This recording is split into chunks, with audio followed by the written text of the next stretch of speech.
गरीब पति लकड़ी की कार। एक गांव में सुमित नाम का लड़का रहता था। उसके पिता लकड़ी का सामान बनाने का काम किया करते थे, पर आजकल लकड़ी के सामानों की बिक्री बंद हो जाने के कारण सुमित एक मैकेनिक का काम करने लगा। वो बहुत ईमानदार और मेहनती था, पर उसकी आर्थिक स्थिति कुछ अच्छी नहीं थी, जिसके कारण उसकी पत्नी उसे हमेशा ताने दिया करती थी। आज विमला ने सोने के गहने खरीदे हैं और एक मेरी फूटी किस्मत। आपकी कमाई से तो हमारे रोज का खर्चा ही निकल जाए वही बहुत है। अरे ऐसी बातें क्यों करती हो? देखना, एक दिन मैं बहुत ही अमीर बन जाऊंगा। इतनी मेहनत करूंगा कि हमारे पास किसी चीज की कमी नहीं रहेगी। फिर तुम्हें कार में घुमाऊंगा। मेहनत से कभी कोई कुछ हासिल कर पाया है भला? अब आपकी चिकनी चुपड़ी बातों में मैं नहीं आने वाली। जब से इस घर में मेरी शादी हुई है, मैंने तो सपने देखना ही छोड़ दिया है। सुमित गैरेज में खूब मेहनत करता, दिन भर अपने काम में ही लगा रहता। अब तो वो अपने खाने पर भी ध्यान नहीं देता था। उसकी कड़ी मेहनत को देखकर उसके गैरेज का मालिक कहता है, क्या बात है सुमित, आजकल तुम गैरेज में दिन रात कड़ी मेहनत कर रहे हो। रात हो गई है, तुम्हें अब अपने घर जाना चाहिए। नहीं मालिक, मैं ओवर टाइम करूंगा। मुझे बहुत पैसे कमाने हैं। मैं एक कार बनाना चाहता हूँ, जिसके लिए मुझे पैसों की बहुत जरूरत है। ठीक है सुमित, जैसी तुम्हारी मर्जी, पर अपनी सेहत का भी ध्यान रखना। सुमित ओवर टाइम से मिले पैसों को एक गुल्लक में जमा करता जाता है और कुछ दिन बाद जब गुल्लक भर जाती है तो वो उस गुल्लक को फोड़कर सारे पैसे बाहर निकाल लेता है। आखिरकार मैंने इतने पैसे जमा कर ही लिए। अब इन पैसों से मैं कार के पार्ट्स खरीदूंगा और फिर उससे कार बनाऊंगा। कहीं आप पागल तो नहीं हो गए हैं? आप कार बनाएंगे? फिर तो बन गई कार। हाँ सुमन, आज तक मैंने तुम्हें कभी कुछ नहीं दिया, पर मेरी दिली इच्छा थी कि मैं तुम्हें कार में घुमाऊं। इसलिए कई दिनों से मैं थोड़े थोड़े पैसे जमा कर रहा था। आज गुल्लक में बहुत पैसे हो गए हैं। इससे मेरे कार के लिए अच्छा खासा सामान आ जाएगा। सुमित दिन रात मेहनत करके कार को कंप्लीट बना लेता है। वो उसे चलाकर देखता है और कार चल पड़ती है। सुमित की खुशी का कोई ठिकाना नहीं रहता। ओह, आखिरकार मैंने बना ही लिया। मेरी कार, मेरी खुद की कार। अब सुमन मुझ पर कभी गुस्सा नहीं करेगी। पूरे इलाके में शायद किसी के पास ऐसी अनोखी कार नहीं होगी। शाबाश सुमित, शाबाश। ऐसी लाजवाब कार तो हमने कभी नहीं देखी। मुझे तुम पर गर्व है। जल्द से जल्द ही कार अपनी पत्नी को दिखाओ।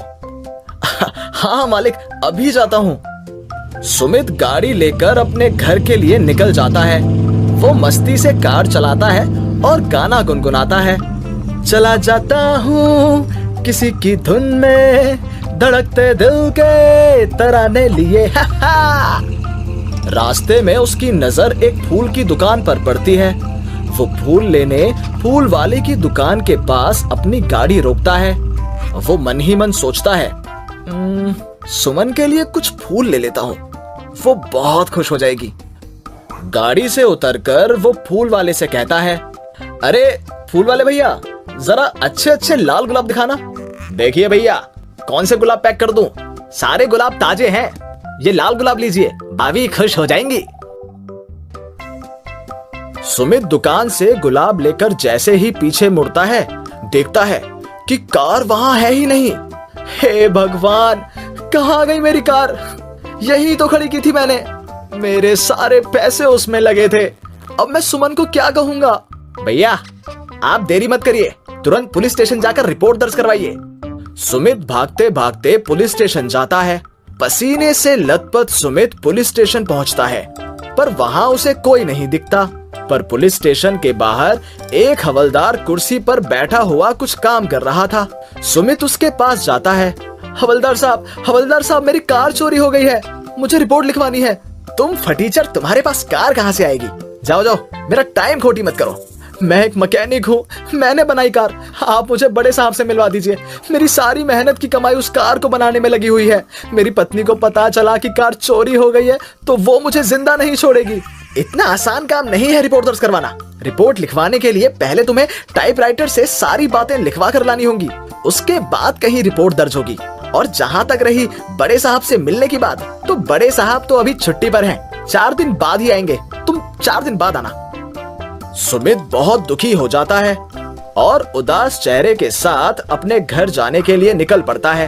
रास्ते पर उसकी नजर शहर से आए कुछ लोगों पर पड़ती है जो तरह तरह की कार लिए लाइन में खड़े थे। वहाँ जोर जोर से अनाउंसमेंट हो रही थी, कार रेस जीतिए और पाएं 10 लाख रुपए नकद इनाम। अगर मेरे पास मेरी कार होती तो आज मैं जीत जाता, पर शायद मेरी किस्मत में ऐसा लिखा ही नहीं है। सुमित घर पहुंचता है और सारी बात सुमन को बताते हुए कहता है, मुझे माफ कर दो सुमन, शायद मेरी किस्मत में खुशियां है ही नहीं और मैं तुम्हें भी खुशी नहीं दे पा रहा। इतने दिनों से दिन रात मेहनत करके मैंने पाई जोड़ी और कार बनाई और वो कार चोरी हो गई। तुम्हारी सहेलियों के पति तो उन्हें क्या क्या तोहफे देते हैं, मैं तुम्हें कुछ भी नहीं दे पाता। मैं किसी काम का नहीं। क्यों जी, मैं आप पर गुस्सा करती हूँ तो आपने तो मुझे बिल्कुल बेगैरत ही समझ लिया।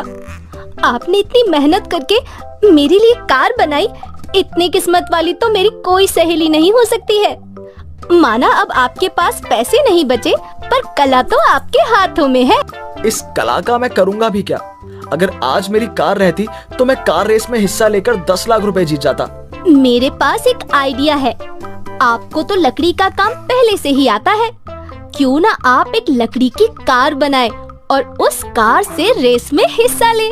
उस रेस में तो लोग इतनी महंगी महंगी गाड़ियां लेकर रेस करने आए हैं और मैं लकड़ी की कार से कैसे रेस जीतूंगा? गाड़ी तो इंजन से चलती है ना, उसकी बॉडी अब लोहे की हो या लकड़ी की क्या फर्क पड़ता है। मैं अभी बाबूजी का कमरा खोलती हूँ, उसमें बहुत सारी लकड़ी रखी हुई है। सुमित अपने बाबूजी का कमरा खोलता है जिसमें लकड़ी की मोटी मोटी लट्ठें रखी होती हैं। सुमित आरी उठाता है और लकड़ियों को काटना शुरू करता है। वो दिन रात मेहनत करके हूबहू वैसी ही कार बना लेता है जैसी कार उसकी चोरी हुई थी। सुमित बड़ी चालाकी से इस कार के इंजन में एक सिलेंडर लगा देता है जिससे बटन दबाते ही कार हवा से भी तेज चल सकती थी। देखा जी, मैंने कहा था ना आप कार बना लेंगे, मुझे आप पर पूरा भरोसा है। अब आएगा मजा, तुम देखना। अब मेरी कार की स्पीड का कोई मुकाबला नहीं कर पाएगा सुमन। ये सब तुम्हारे विश्वास के कारण ही हो पाया है। अब आप देरी मत करिए, जल्द से जल्द कार रेस में जाइए, कहीं ऐसा ना हो कि रेस शुरू हो जाए।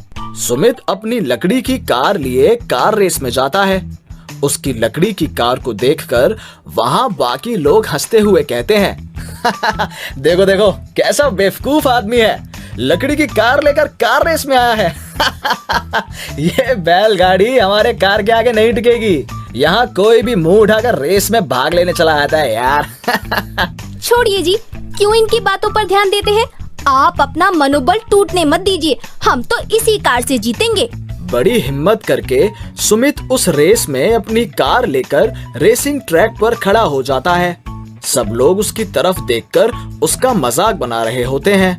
वो बहुत शर्मिंदगी महसूस करता है और इसका मनोबल टूटने लगता है। जैसे ही रेस स्टार्ट होती है, सारे लोग सुमित से आगे निकल जाते हैं। अरे यार, क्या ये सिलेंडर का बटन काम क्यों नहीं कर रहा? अरे चालू हो जा मेरी कार, मेरी इज्जत तेरे हाथ में है। लगभग रेस खत्म ही होने वाली होती है और सुमित सबसे पीछे छूट जाता है। आपको जीतना होगा सुमित जी, आपको आज साबित करना है इन लोगों को कि आप कितने काबिल हैं। किस्मत बार बार मौका नहीं देती। लेकिन तभी करिश्मा होता है।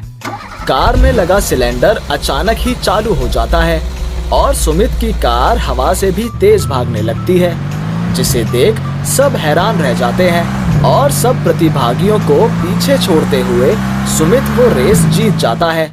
सुमित पहली पोजीशन पाकर रेस जीत जाता है। सारे लोग सुमित की तारीफ करते हैं। वाह भाई वाह, लकड़ी की कार से ये लड़का रेस जीत गया। ये तो बड़ा होनहार आदमी लगता है भाई। हाँ? इस तरह सुमित को 10 लाख रुपए इनाम में मिलते हैं और गांव में सुमित की इज्जत बहुत बढ़ जाती है और वो लकड़ी की कार बनाकर उसे विदेशों में बेचने का बिजनेस शुरू कर देता है और खूब पैसे कमाता है।